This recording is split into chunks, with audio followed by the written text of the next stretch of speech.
Kemenangan kotor timnas Qatar versus Indonesia masih menjadi perhatian hingga sampai saat ini, terutama kepemimpinan wasit dan tingkah laku dramatis pemain Qatar yang jelas tak akan pernah bisa dimaafkan oleh masyarakat Indonesia. Namun nasi sudah menjadi bubur. Kekalahan Indonesia 2-0 di laga pembuka Piala Asia U23 sudah tak lagi bisa diubah. Ditambah lagi AFC seolah nggak memberi respon apapun dan malah memuji penampilan timnas Qatar melalui situs resminya. Akan tetapi karma itu nyata adanya. Timnas Qatar langsung mendapatkan banyak kerugian setelah berbuat curang kepada timnas Indonesia. Dan untuk itu inilah deretan kerugian timnas Qatar usai curangi Indonesia.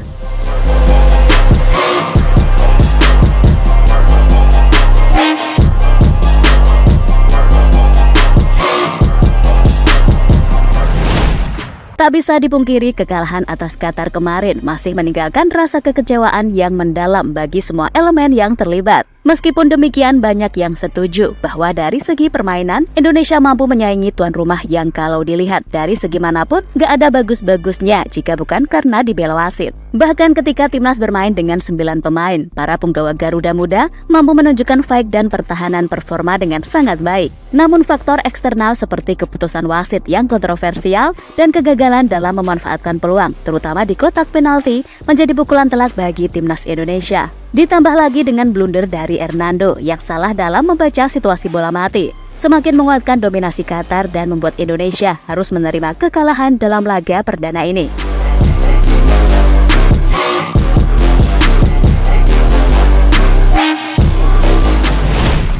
Namun nasi sudah menjadi bubur. Kekalahan 2-0 Indonesia atas Qatar sudah tak bisa lagi diubah. Momen itu kini hanya bisa dikenang dan bakal menjadi salah satu cerita kelam dunia sepak bola yang tak pernah bisa dilupakan oleh masyarakat Indonesia. Sementara itu kecurangan demi kecurangan yang dilakukan oleh pemain Qatar dan wasit Nasrul berujung dengan karma instan yang dialami oleh timnas Qatar. Di mana menurut sejumlah laporan, 2 pemain Qatar yang mencetak gol ke gawang Indonesia dikonfirmasi mengalami cedera setelah pertandingan selesai. Pertama, ada Khalid Alisabah yang mengalami cedera hamstring dan Ahmed Al-Rawi yang mencetak gol tendangan free kick ke gawang Hernando dikonfirmasi telah mengalami cedera ankle.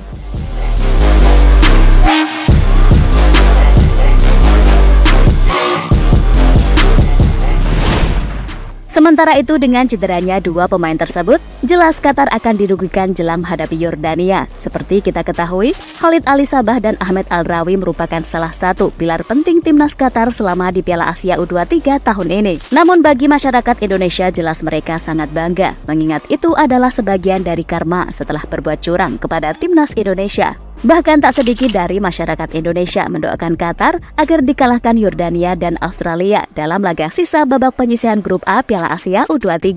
Dan jika nantinya Qatar gagal lolos dari babak penyisihan grup, jelas akan menjadi berita besar bagi masyarakat Indonesia. Kita akan merayakan kesenangan di atas penderitaan timnas Qatar.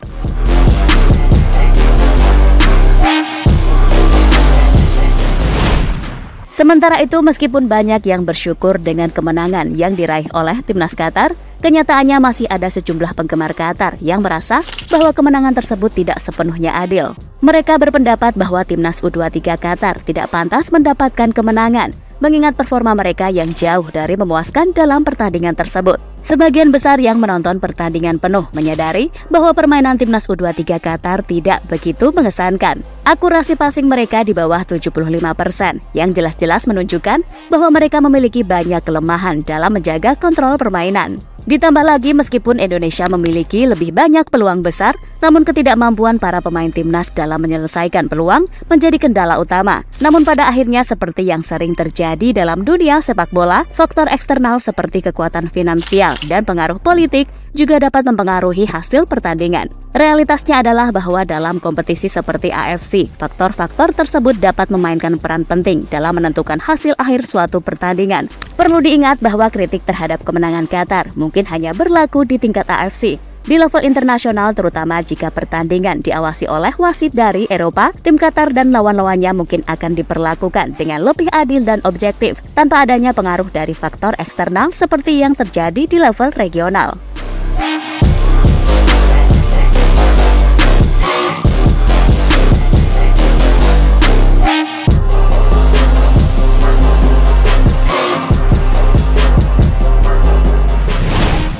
Dan kini timnas Indonesia harus segera move on dari kekalahan versus Qatar. Masih ada harapan untuk bisa lolos ke babak selanjutnya. Anak asuh Sintayong kini harus lebih fokus untuk bisa memenangkan 2 laga sisa melawan Australia dan juga Yordania. Dan jika mampu memenangkan 2 pertandingan tersebut, maka secara otomatis Indonesia bisa melaju ke babak selanjutnya dengan sangat mulus. Kini kecurangan yang dilakukan Qatar tinggal menunggu karma-karma selanjutnya. Dan masyarakat Indonesia berdoa agar Qatar terjagal dalam 2 laga sisa sehingga mereka gagal lolos ke babak 16 besar.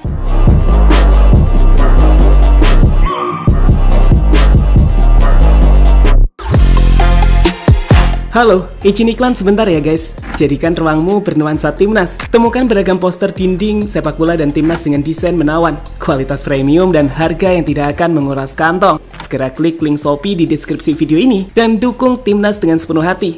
Mulai dari dinding rumahmu.